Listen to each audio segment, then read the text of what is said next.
Nous allons reprendre la lecture de La crise du monde moderne de René Guénon. Livre assez prémonitoire de l'effondrement que connaît le monde moderne actuellement, qui se précipite, qui s'accélère et qui arrive bientôt à sa fin. Donc on arrive au chapitre premier, l'âge sombre. L'âge sombre. La doctrine hindoue enseigne que la durée d'un cycle humain, auquel elle donne le nom de Manvantara, se divise en 4 âges, qui marquent autant de phases d'un obscurcissement graduel de la spiritualité primordiale. Ce sont ces mêmes périodes que les traditions de l'Antiquité occidentale, de leur côté, désignées comme les âges d'or, d'argent, d'airain et de fer. Donc, première petite pause. Donc voilà, c'est les 4 cycles dont on parlait dans le propos, qui montrent une dégradation spirituelle de toute civilisation, de toute société, et qui a traversé les époques et les traditions. Je reprends ma lecture. Nous sommes présentement dans le 4e âge, le Kali Yuga, ou âge sombre. Et nous y sommes, dit-on, depuis déjà plus de 6000 ans. C'est-à-dire depuis une époque bien antérieure à toutes celles qui sont connues de l'histoire classique. Depuis lors, les vérités qui étaient autrefois accessibles à tous les hommes sont devenues de plus en plus cachées et difficiles à atteindre. Ceux qui les possèdent sont de moins en moins nombreux. Et, si le trésor de la sagesse non humaine, antérieure à tous les âges, ne peut jamais se perdre, il s'enveloppe de voiles de plus en plus impénétrables, qui le dissimulent au regard et sous lesquels il est extrêmement difficile de le découvrir. C'est pourquoi il est partout question, sous des symboles divers, de quelque chose qui a été perdu, en apparence tout au moins, et par rapport au monde extérieur, et que doivent retrouver ceux qui aspirent à la véritable connaissance. Mais il est dit aussi que ce qui est ainsi caché redeviendra visible à la fin de ce cycle, qui sera en même temps, en vertu de la continuité qui relie toutes choses entre elles, le commence d'un cycle nouveau. Mais, demandera-t-on sans doute, pourquoi le développement cyclique doit-il s'accomplir ainsi dans un sens descendant, en allant du supérieur à l'inférieur? Ce qui, comme on le remarquera sans peine, est la négation même de l'idée de progrès, telle que les modernes l'entendent. C'est que le développement de toute manifestation implique nécessairement un éloignement de plus en plus grand du principe dont elle procède. Partant du point le plus haut, elle tend forcément vers le bas. Et comme les corps pesants, elle y tend avec une vitesse sans cesse croissante, jusqu'à ce qu'elle rencontre enfin un point d'arrêt. Cette chute pourrait être caractérisée comme une matérialisation progressive, car l'expression du principe est pure spiritualité. Nous disons l'expression, et non le principe même, car celui-ci ne peut être désigné par aucun des termes qui semblent indiquer une opposition quelconque, étant au-delà de toutes les oppositions. D'ailleurs, des mots comme ceux d'esprit et de matière que nous empruntons ici pour plus de commodité au langage occidental n'ont guère pour nous qu'une valeur symbolique. Ils ne peuvent en tout cas convenir vraiment à ce dont il s'agit qu'à la condition d'en écarter les interprétations spéciales qu'en donne la philosophie moderne, dont spiritualisme et matérialisme ne sont, à nos yeux, que deux formes complémentaires qui s'impliquent l'une l'autre et qui sont pareillement négligeables pour qui veut s'élever au-dessus de ces points de vue contingents. Mais d'ailleurs, ce n'est pas de métaphysique pure que nous nous proposons de traiter ici. Et c'est pourquoi, sans jamais perdre de vue les principes essentiels, nous pouvons, tout en prenant les précautions indispensables pour éviter tout équivoque, nous permettre l'usage de termes qui, bien qu'inadéquats, paraissent susceptibles de rendre les choses plus facilement compréhensibles dans la mesure où cela peut se faire sans toutefois les dénaturer. Ce que nous venons de dire du développement de la manifestation présente une vue qui, pour être exacte dans l'ensemble, est cependant trop simplifiée et schématique, en ce qu'elle peut faire penser que ce développement s'effectue en ligne droite, selon un sens unique et sans oscillation d'aucune sorte. La réalité est bien autrement complexe. En effet, il y a lieu d'envisager en toute chose, comme nous l'indiquions déjà précédemment, deux tendances opposées. L'une descendante et l'autre ascendante. Ou, si l'on veut se servir d'un autre mode de représentation, l'une centrifuge et l'autre centripète, et de la prédominance de l'une ou de l'autre procèdent deux phases complémentaires de la manifestation, l'une d'éloignement du principe, l'autre de retour vers le principe, qui sont souvent comparés symboliquement au mouvement du cœur ou aux deux phases de la respiration. Bien que ces deux phases soient d'ordinaire décrites comme successives, il faut concevoir que, en réalité, les deux tendances auxquelles elles correspondent agissent toujours simultanément, quoique dans des proportions diverses. Et il arrive parfois, à certains moments critiques, où la tendance descendante semble sur le point de l'emporter définitivement dans la marche générale du monde, qu'une action spéciale intervient pour renforcer la tendance contraire, de façon à rétablir un certain équilibre, au moins relatif, tel que peuvent le comporter les conditions du moment, et à opérer ainsi un redressement partiel par lequel le mouvement de chute peut sembler arrêté ou neutralisé temporairement.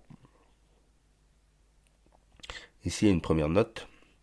Ceci se rapporte à la fonction de conservation divine qui, dans la tradition hindoue, est représentée par Vishnu, et plus particulièrement à la doctrine des avataras ou descentes, du principe divin dans le monde manifesté que nous ne pouvons naturellement songer à développer ici. Ici, ce que nous fait comprendre René Guénon, c'est que dans toutes les traditions, on avait ce cycle Manvantara, d'accord, cet âge d'or, d'argent, d'airain et de fer, et que là on est dans la phase descendante, on est dans la dernière phase, le Kali Yuga, l'âge sombre, l'âge de fer, depuis plusieurs millénaires selon certaines traditions, mais pour moi c'est depuis moins longtemps que cela, parce que pour moi il y a un principe divin qui est prépondérant ici, c'est que Dieu a manifesté sa révélation, sa présence à travers les époques, à travers les différents prophètes qu'il a envoyés. Alors, on peut mettre dedans un certain nombre de noms, hein. On peut parler d'Adam, de Noé, d'Abraham, de Joseph. On peut même parler de Moïse, David, Salomon, Jésus, Mohamed. On peut même parler de Bouddha si vous voulez. Et donc, à travers ces temps-là, ça a permis de relancer des cycles, ou en tout cas de maintenir quelque chose de soutenable, et ne pas sombrer dans l'âge de fer à chaque fois qu'il a relancé la mécanique. Mais là, depuis, il n'y a plus de manifestation, donc de présence de ces prophètes, et donc là, on est vraiment dans l'âge sombre.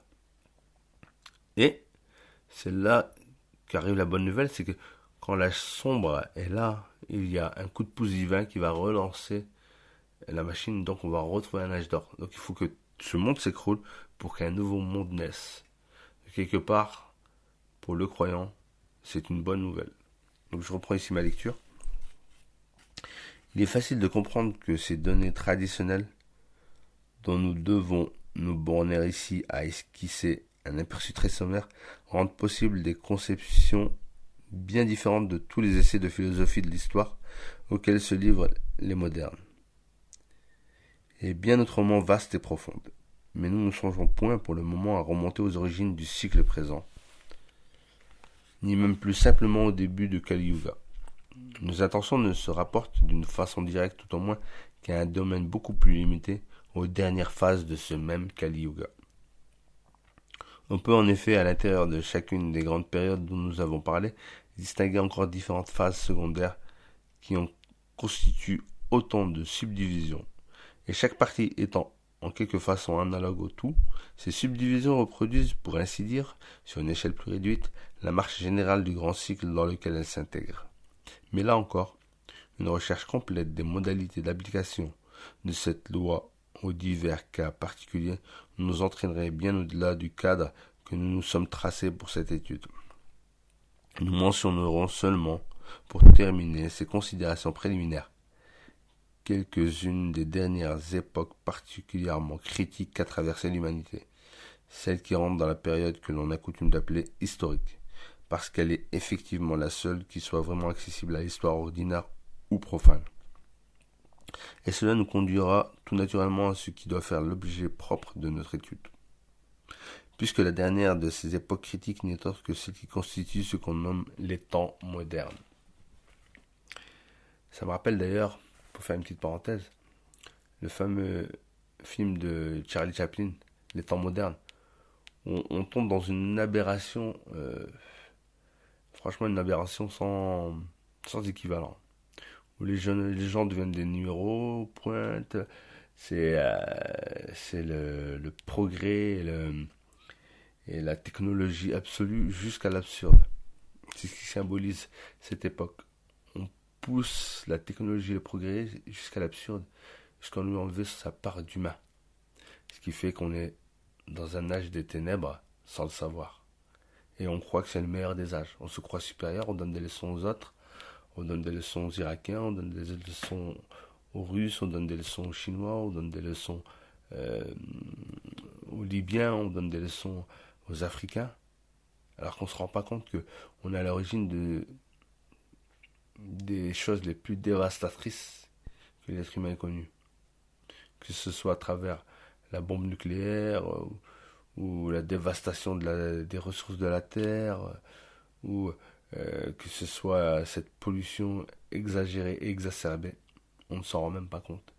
Et on croit être supérieur alors qu'on est ce que la Terre a connu de pire. C'est mon humble avis. Donc je reprends ma lecture ici.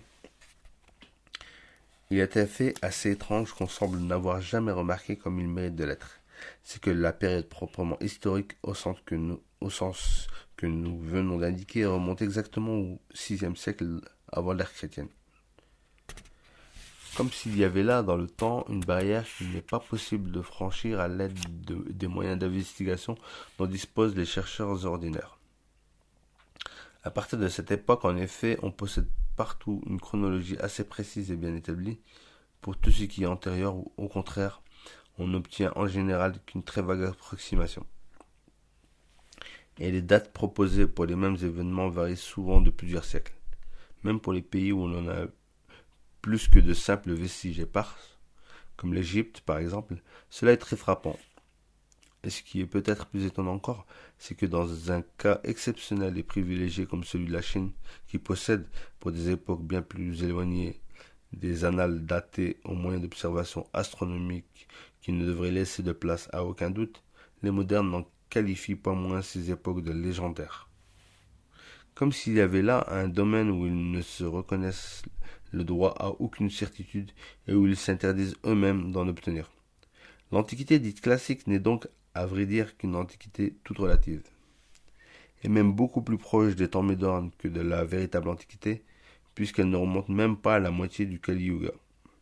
Donc si on reste à ces 6000 ans de Kali Yuga d'après René Guénon. Donc je reprends ma lecture, dont la durée n'est elle-même, suivant la doctrine hindoue, que la 10e partie de celle du mont Vantara. Et l'on pourra suffisamment juger par là jusqu'à quel point les modernes ont raison d'être fiers de l'étendue de leur connaissance historique. Tout cela, répondrait-il sans doute encore pour se justifier, ce ne sont que des périodes légendaires, et c'est pourquoi ils estiment n'avoir pas à en tenir compte. Mais cette réponse n'est précisément que l'aveu de leur ignorance, et d'une incompréhension qui peut seule expliquer leur dédain de la tradition. L'esprit spécifiquement moderne, ce n'est en effet, comme nous le montrerons plus loin, rien d'autre que l'esprit anti-traditionnel. Au VIe siècle avant l'ère chrétienne, il se produisit, quelle qu'en ait été la cause, des changements considérables chez presque tous les peuples. Ces changements présentèrent d'ailleurs des caractères différents suivant les pays. Dans certains cas, ce fut une réadaptation de la tradition à des conditions autres que celles qui avaient existé antérieurement. réadaptation qui s'accomplit en un sens rigoureusement orthodoxe. C'est ce qui eut lieu notamment en Chine, où la doctrine primitivement constituée en un ensemble unique fut alors divisée en deux parties nettement distinctes. Le taoïsme, réservé à une élite, et comprenant la métaphysique pure et les sciences traditionnelles d'ordre proprement spéculatif. Le confucianisme, commun à tous sans distinction, et ayant pour domaine les applications pratiques et principalement sociales. Chez les Perses, il semble qu'il y ait eu également une réadaptation du mazdéisme, car cette époque fut celle du dernier Zoroastre. Là, on a une petite note. Il faut remarquer que le nom de Zoroastre désigne en réalité non un personnage particulier, mais une fonction, à la fois prophétique et législatrice. Il y eut plusieurs Zoroastres qui vécurent à des époques fort différentes. Et il est même vraisemblable que cette fonction dut avoir un caractère collectif, de même que celle de Vyasa dans l'Inde, et de même aussi que en Égypte, ce qui fut attribué à Thoth ou Hermès représente l'œuvre de toute la caste sacerdotale. On reprend la lecture. Dans l'Inde, on vit naître alors le bouddhisme, qui, quel qu'était d'ailleurs son caractère originel, une petite note là, la question du bouddhisme est en réalité loin d'être aussi simple que pourrait le donner à penser ce bref aperçu. Et il est intéressant de noter que si les hindous, au point de vue de leur propre tradition, ont toujours condamné les bouddhistes, beaucoup d'entre eux n'en professent pas moins un grand respect pour le Bouddha lui-même. Quelques-uns allant même jusqu'à voir en lui le 9e avatara, tandis que d'autres identifient celui-ci avec le Christ. D'autre part, en ce qui concerne le bouddhisme tel qu'il est connu aujourd'hui, il faut avoir bien soin de distinguer entre ces deux formes du Mahayana et du Hinayana, ou du grand véhicule et du petit véhicule. D'une façon générale, on peut dire que le bouddhisme hors de l'Inde diffère notablement de sa forme indienne originale, qui commença à perdre rapidement du terrain après la mort d'Ashoka et disparut complètement quelques siècles plus tard. Donc on reprend dans les livres. Donc, je reprends. On vit naître alors le bouddhisme, qui, quel qu'il ait été d'ailleurs son caractère original, devait aboutir au contraire, tout au moins dans certaines de ses branches, à une révolte contre l'esprit traditionnel, allant jusqu'à la négation de toute autorité, jusqu'à une véritable anarchie au sens étymologique d'absence de principe, dans l'ordre intellectuel et dans l'ordre social. Ce qui est assez curieux, c'est qu'on ne trouve dans l'Inde aucun monument remontant au-delà de cette époque. Et les orientalistes qui veulent tout faire commencer au bouddhisme dont ils exagèrent singulièrement l'importance ont essayé de tirer parti de cette constatation en faveur de leur thèse. L'explication du fait est cependant bien simple. C'est que toutes les constructions antérieures étant en bois, de certaines ont naturellement disparu sans laisser de traces. Une petite note ici. Ce cas n'est pas particulier à l'Inde et se rencontre aussi en Occident. C'est exactement pour la même raison qu'on ne trouve aucun vestige des cités gauloises dont l'existence est cependant incontestable, étant attestée par des témoignages contemporains. Et là, également, les historiens modernes ont profité de cette absence de monuments pour dépeindre les Gaulois comme des sauvages vivant dans les forêts. Je reprends la lecture. Mais ce qui est vrai, c'est qu'un tel changement dans le mode de construction correspond nécessairement à une modification profonde des conditions générales d'existence du peuple chez qui elle s'est produite. En nous rapprochant de l'Occident, nous voyons que la même époque fut, chez les Juifs, celle de la captivité de Babylone. Et ce qui est peut-être un des faits les plus étonnants qu'on ait à constater, c'est qu'une courte période de 70 ans fut suffisante pour leur faire perdre jusqu'à leur écriture, puisqu'ils durent ensuite reconstituer les livres sacrés avec des caractères tout autres que ceux qui avaient été en usage jusqu'alors. On pourrait citer encore bien d'autres événements se rapprochant à peu près à la même date. Nous notons seulement que ce fut pour Rome le commencement de la période proprement historique, succédant à l'époque légendaire des rois. Et qu'on sait aussi, quoique d'une façon un peu vague, qui eut alors d'importants mouvements chez les peuples celtiques. Mais sans y insister davantage, nous en arriverons à ce qui concerne la Grèce. Là également, le VIe siècle fut le point de départ de la civilisation dite classique, la seule à laquelle les modernes reconnaissent le caractère historique. Et tout ce qui précède est assez mal connu pour être traité de légendaire. Bien que les découvertes archéologiques récentes ne permettent plus de douter que, du moins, il y eut là une civilisation très réelle.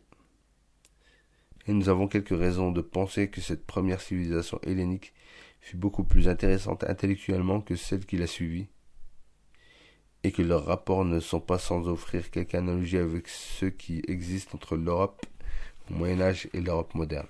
Cependant, il convient de remarquer que la scission ne fut pas aussi radicale que dans ce dernier cas, car il y eut, au moins partiellement, une réadaptation effectuée dans l'ordre traditionnel, principalement dans le domaine des mystères. Il faut y rattacher le pythagorisme, qui fut surtout sous une forme nouvelle une restauration de l'orphisme antérieur, et dont les liens évidents avec le culte delphique de l'Apollon hyperboréen permettent même d'envisager une filiation continue et régulière avec l'une des plus anciennes traditions de l'humanité. Mais d'autre part, on vit bientôt apparaître quelque chose dont on n'avait encore eu aucun exemple, et qui devait par la suite exercer une influence néfaste sur tout le monde occidental. Nous voulons parler de ce mode spécial de pensée qui prit et garda le nom de philosophie. Et ce point est assez important pour que nous nous y arrêtions quelques instants. Donc là, je fais une petite pause, juste pour relever un peu ce que dit René Guénon dans ce passage. C'est que pour lui, il y a un avant et un après 6e siècle avant Jésus-Christ.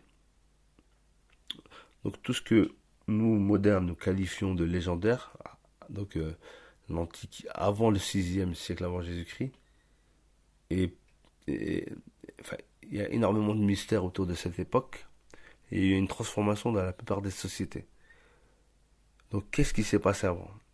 Quel a été ce passage? Qu'est-ce qu'on ne sait pas de cette époque avant 6 siècles avant Jésus-Christ?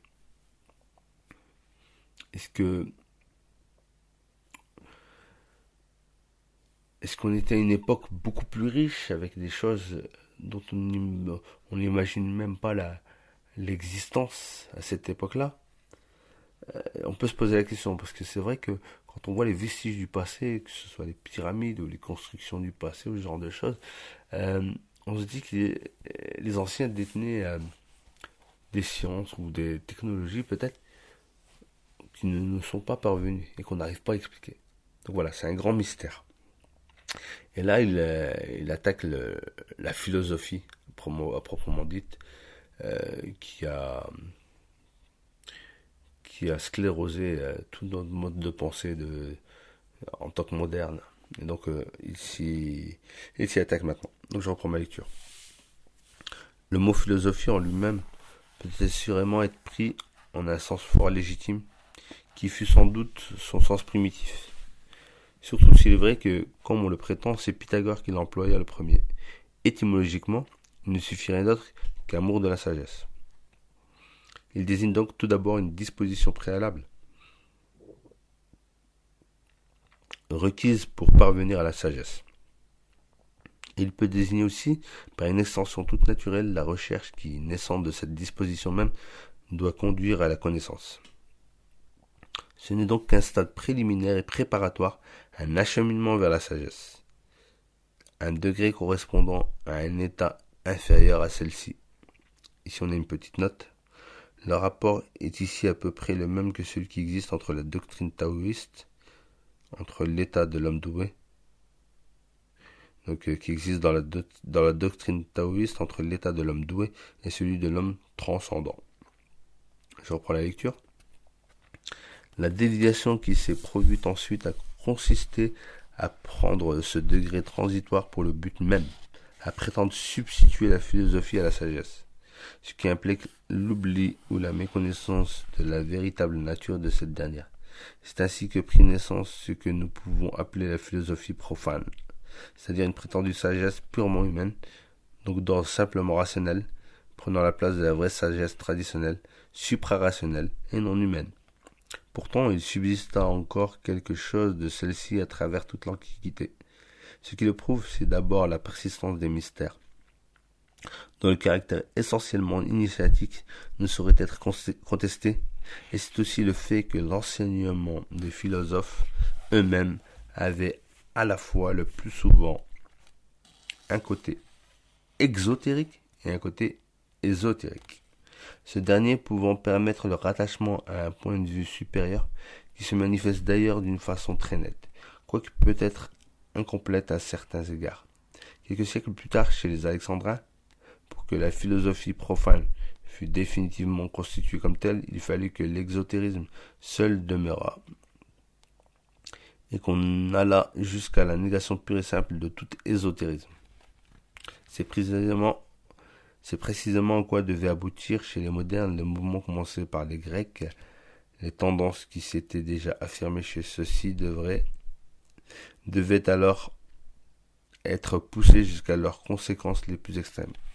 Et l'importance excessive qu'ils avaient accordée à la pensée rationnelle allait s'accentuer encore pour en arriver au rationalisme.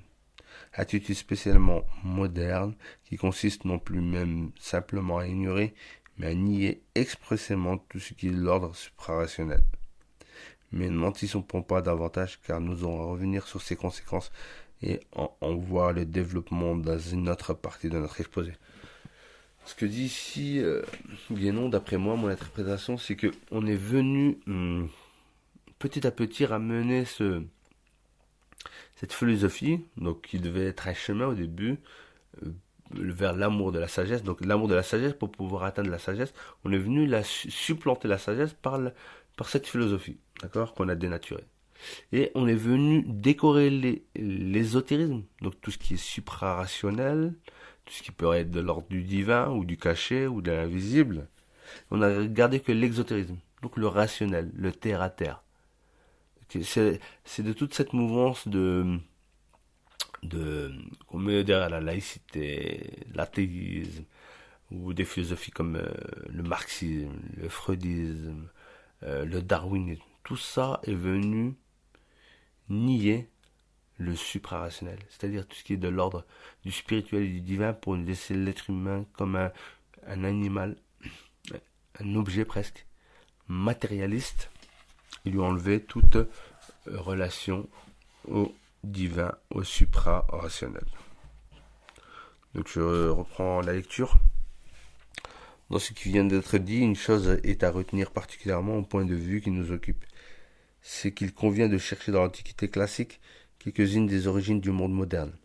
Celui-ci n'a donc pas entièrement tort quand il se recommande de la civilisation gréco-latine et s'en prétend le continuateur. Il faut dire cependant qu'il ne s'agit que d'une continuation lointaine et quelque peu infidèle, car il y avait malgré tout dans cette antiquité bien des choses dans l'ordre intellectuel et spirituel dont on ne saurait trouver l'équivalent chez les modernes. Ce sont en tout cas dans l'obscuration progressive de la vraie connaissance deux degrés assez différents. On pourrait d'ailleurs concevoir que la décadence de la civilisation antique est amenée d'une façon graduelle et sans solution de continuité à un état plus ou moins semblable à celui que nous voyons aujourd'hui. Mais en fait, il n'en fut pas ainsi.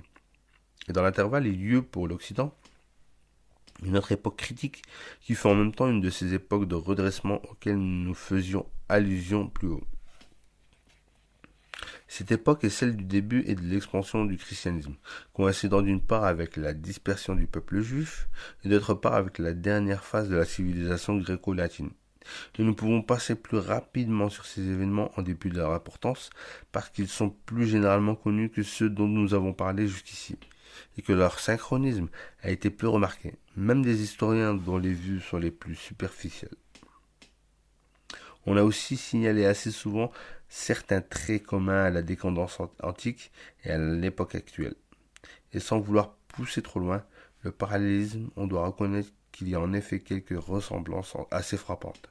La philosophie purement profane avait gagné du terrain. L'apparition du scepticisme d'un côté, le succès du moralisme stoïcien et épicurien de l'autre, montrent assez à quel point l'intellectualité s'était abaissée.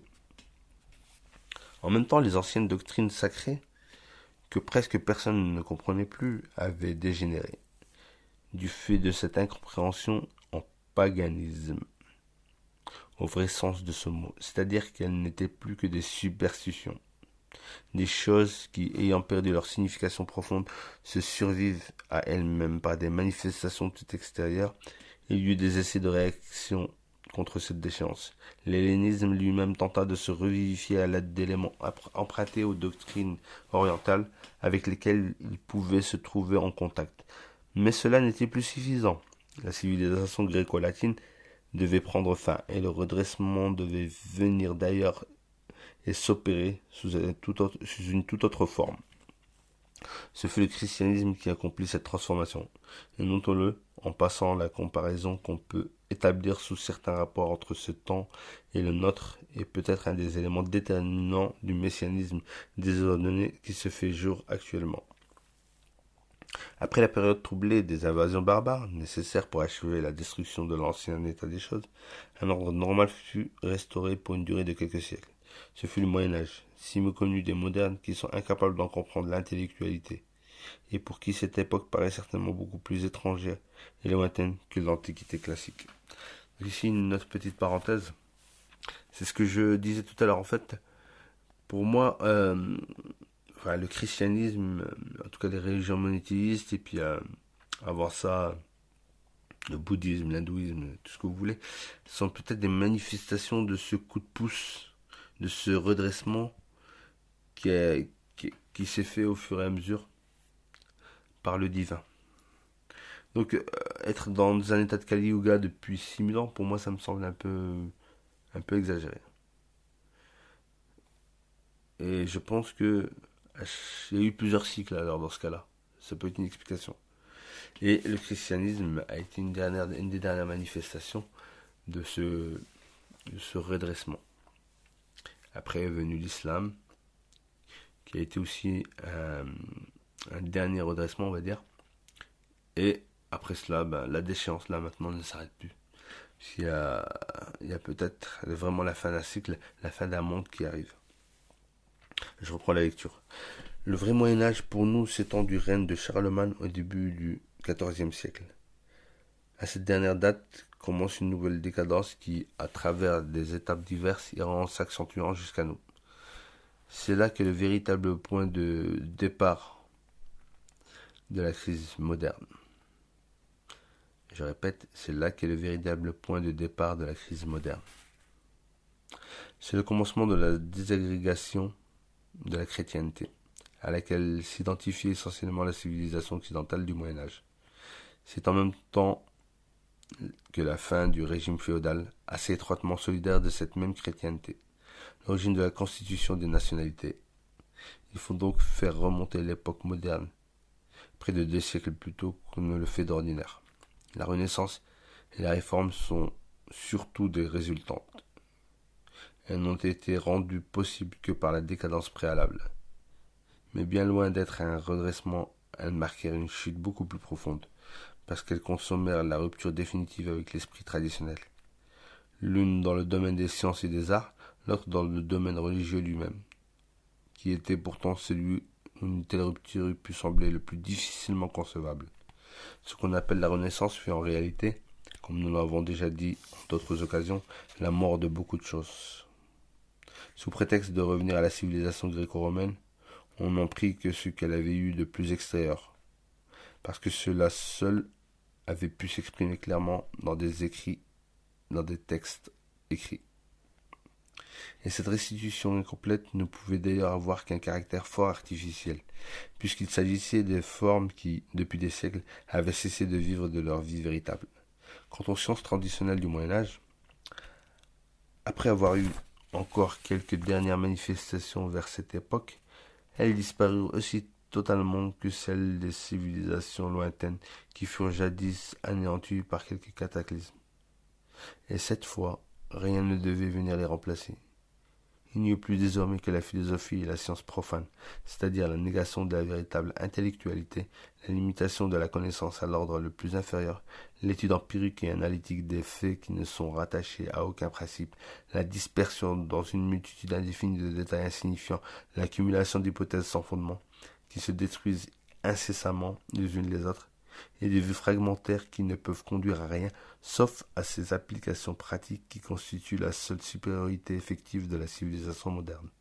Supériorité peu enviable d'ailleurs, qui en se développant jusqu'à étouffer toute autre préoccupation à donner à cette civilisation le caractère purement matériel qui en fait une véritable monstruosité. Je fais encore une parenthèse là. C'est vrai qu'on se dit qu'on est dans l'époque la plus où il y a le plus de progrès, où la technologie est maîtresse, où on n'a jamais été aussi dans un aussi grand confort, aussi développé, alors que c'est tout à fait l'inverse. C'est vraiment l'inversion totale des choses. On n'a jamais été dans une époque aussi dégradée, aussi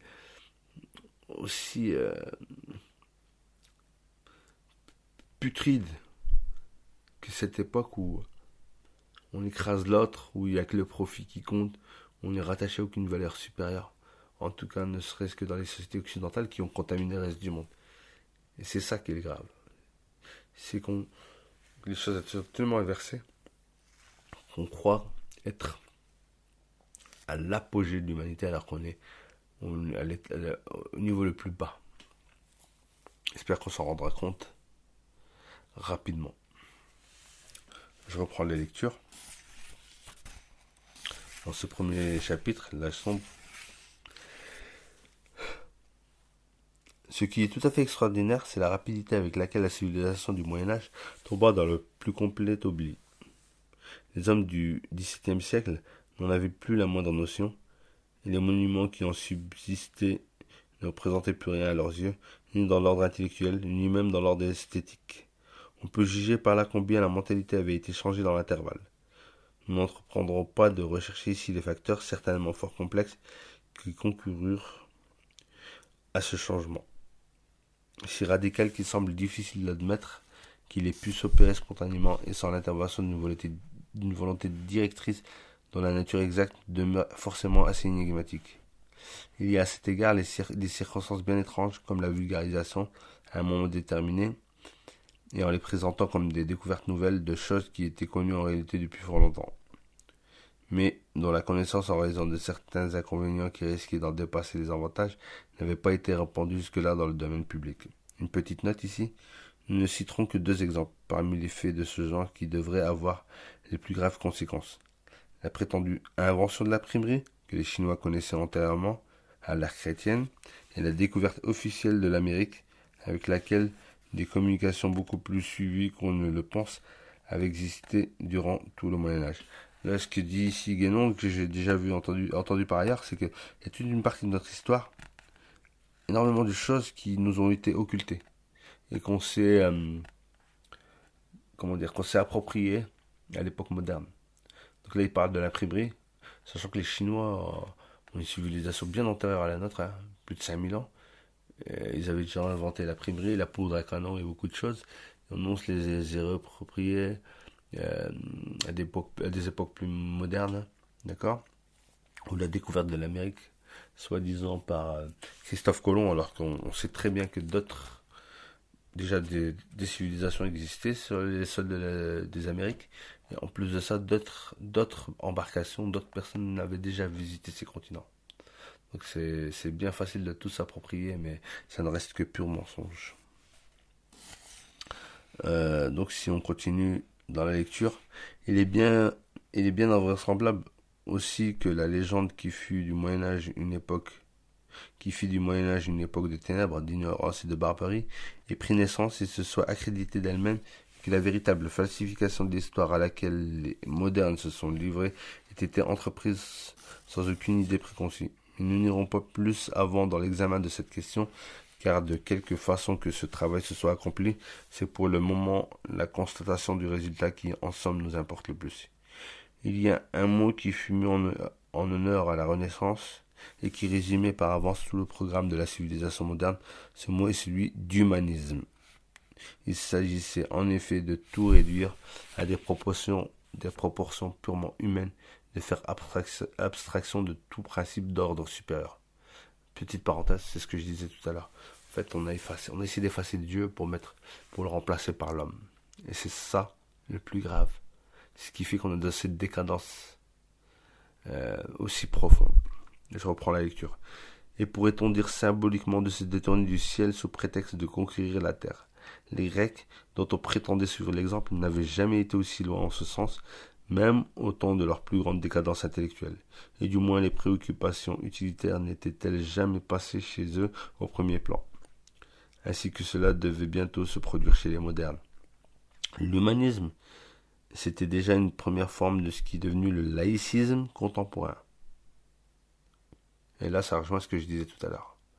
Le laïcisme, le darwinisme, le freudisme, le marxisme, le libéralisme, tous les ismes là qui ont détruit cette belle planète et les civilisations qu'elle contenait. Donc je reprends. Et en voulant tout ramener à la mesure de l'homme, pris pour une fin en lui-même, on a fini par descendre d'étape en étape au niveau de ce qu'il y a en celui-ci de plus inférieur. Et par ne plus guère chercher que la satisfaction des besoins inhérents au côté matériel de sa nature. Recherche bien illusoire du reste, car elle crée toujours plus de besoins artificiels qu'elle n'en peut satisfaire. Petite parenthèse, ça me rappelle une parole du prophète Mohammed qui dit si le fils d'Adam avait une montagne d'or, il en voudrait une deuxième. Il n'y a rien qui puisse remplir le vide intérieur du fils d'Adam que la terre, c'est-à-dire quand il va mourir. Donc c'est bien ça. Sa soif de matériel, sa soif de pouvoir, de possession, elle ne sera jamais étanchée. D'accord? Et vouloir remplacer une soif spirituelle par une soif matérielle, c'était un très mauvais troc qui mène l'homme à sa perte. Je reprends la lecture. Le monde moderne ira-t-il jusqu'au bas de cette pente fatale, ou bien, comme il est arrivé à la décadence du monde gréco-latin, un nouveau redressement se produira-t-il, cette fois encore avant qu'il n'ait atteint le fond de l'abîme où il est entraîné? Il semble bien qu'un arrêt à mi-chemin ne soit plus guère possible, et que d'après toutes les indications fournies par les doctrines traditionnelles, nous soyons entrés vraiment dans la phase finale du Kali Yuga, dans la période la plus sombre de cet âge sombre.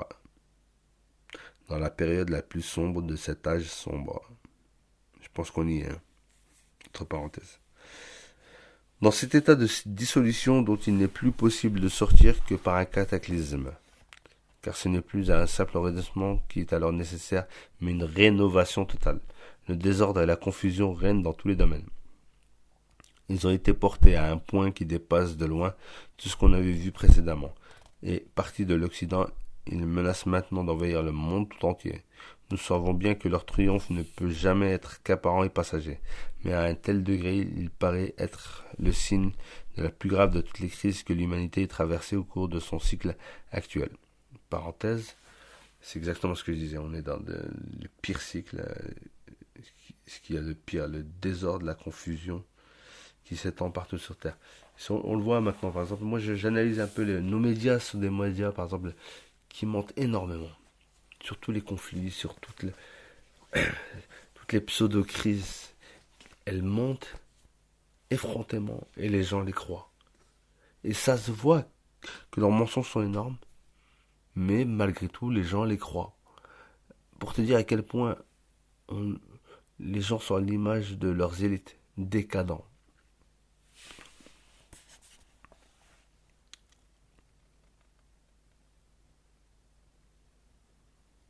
Donc je reprends. Nous savons bien que leur triomphe ne peut jamais être qu'apparent et passager. Mais à un tel degré, il paraît être le signe le plus grave de toutes les crises que l'humanité ait traversées au cours de son cycle actuel. Ne sommes-nous pas arrivés à cette époque redoutable, annoncée par les livres sacrés de l'Inde, où les castes seront mêlées où la famille même n'existera plus. Il suffit de regarder autour de soi pour se convaincre que cet état est bien réellement celui du monde actuel, et pour constater partout cette déchéance profonde que l'Évangile appelle l'abomination de la désolation. L'abomination de la désolation. Il ne faut pas se dissimuler la gravité de la situation. Il convient de l'envisager telle qu'elle est, sans aucun optimisme, mais aussi sans aucun pessimisme, puisque, comme nous le disions précédemment, la fin de l'ancien monde sera aussi le commencement d'un nouveau monde. Maintenant, une question se pose. Quelle est la raison d'être d'une période comme celle où nous vivons? En effet, si anormal que soient les conditions présentes considérées en elles-mêmes, elles doivent cependant entrer dans l'ordre général des choses. Dans cet ordre qui, suivant une formule extrêmement orientale, est fait de la somme de tous les désordres. Cette époque, si pénible et si troublée qu'elle soit, doit avoir aussi, comme toutes les autres, sa place marquée dans l'ensemble du développement humain, et d'ailleurs le fait même qu'elle ait été prévue par les doctrines traditionnelles est à cet égard une indication suffisante. Ce que nous avons dit de la marche générale d'un cycle de manifestation, allant dans le sens d'une matérialisation progressive, donne immédiatement l'explication de tel état, et montre bien que ce qui est anormal et désordonné à un certain point de vue particulier n'est pourtant que la conséquence d'une loi se rapportant à un point de vue supérieur ou plus étendu. Nous ajouterons, sans y insister, que comme tout changement d'état, le passage d'un cycle à un autre ne peut s'accomplir que dans l'obscurité. Il y a encore une loi fort importante, et dont les applications sont multiples, mais dont par cela même, un exposé quelque peu détaillé nous entraînerait beaucoup trop loin. Ici, une petite note. Cette loi était représentée dans les mystères d'Éleusis par le symbolisme du grain de blé. Les alchimistes la figuraient par la putréfaction et par la couleur noire qui marque le début du grand œuvre. Ce que les mystiques chrétiens appellent la nuit obscure de l'âme n'en est que l'application au développement spirituel de l'être qui s'élève à des états supérieurs. Et il serait facile de signaler encore bien d'autres concordances. Petite parenthèse ici. Bien sûr qu'il y a, ça s'inscrit dans une pièce globale, dans un schéma global, qui est dirigé par le divin, par Dieu. D'accord? C'est Dieu qui a voulu ces cycles, cette décadence, et le tout, nous, ça n'arrive pas à notre compréhension. Mais, quand on aura le tableau global, on comprendra l'étendue de tout ce qui s'est passé en fait. C'est comme si on prend une œuvre d'art. Si tu regardes dans le détail, tu vas voir les défauts. Mais quand tu t'éloignes, que tu regardes en large, tu remarques toute la beauté de la chose. C'est la même chose. Je reprends la lecture. Ce n'est pas tout. L'époque moderne doit nécessairement correspondre au développement de certaines des possibilités qui, dès l'origine, étaient incluses dans la potentialité du cycle actuel.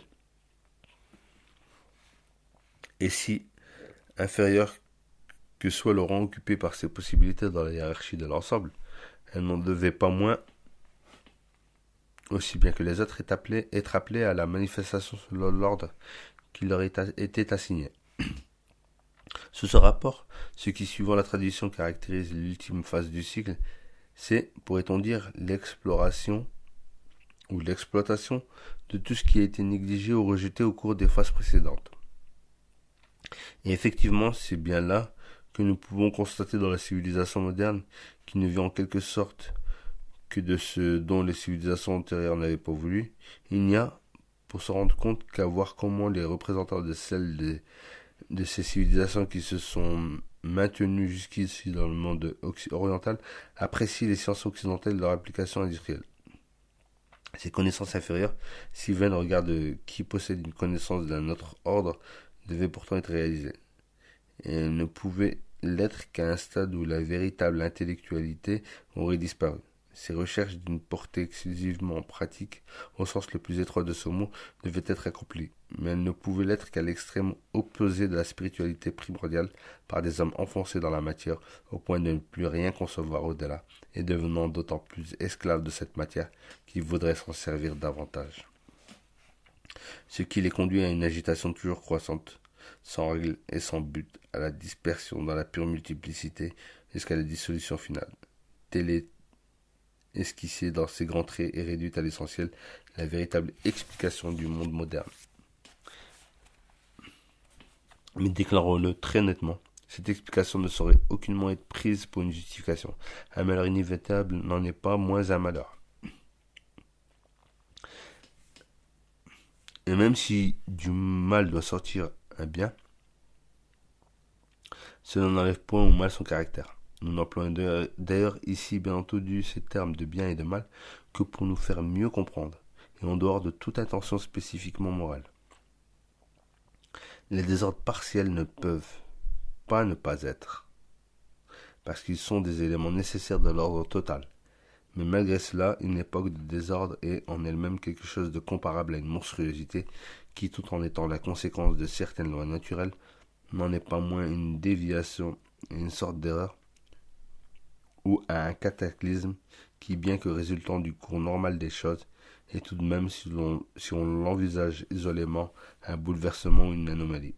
La civilisation moderne, comme toute chose, a forcément sa raison d'être, et si elle est vraiment celle qui termine un cycle, on peut dire qu'elle est ce qu'elle doit être, qu'elle vient en son temps et en son lieu. Mais elle n'en devra pas moins d'être jugée. Selon la parole évangélique trop souvent mal comprise, il faut qu'il y ait du scandale, et meurt à celui par qui le scandale arrive. Donc ici, on arrive à la fin de ce chapitre, qui nous montre à quel point nous sommes dans un âge sombre, alors qu'on se croit être dans le meilleur des âges. On a perdu toute transcendance, tout lien au divin. On est attaché qu'au matériel. Enfin, quand je dis nous, je parle de la civilisation dans son ensemble. Mais bien sûr, il reste des gens qui sont critiques par rapport à cela, qui veulent y échapper et qui voient d'un mauvais œil la domination de cette modernité. Et moi, je m'inscris complètement là-dedans. Je suis attaché au suprarationnel, au divin. Et tout ce qui arrive en ce moment, je vous cache pas que c'est quelque chose qui me semble être très dangereux pour l'humanité. Donc elle va vers un gouffre sans fond. Et j'espère être parmi les épargnés du point de vue spirituel de ce qui s'en vient. Donc voilà, je vous partagerai la suite de ma lecture dans un prochain audio, dans une prochaine vidéo, où là on va plutôt s'attacher à l'opposition de l'Orient et de l'Occident, parce qu'il reste quand même quelques îles épargnées par cette modernité, quelques îlots sur Terre, et peut-être que c'est de là que pourra venir la solution et la sauvegarde. À bientôt.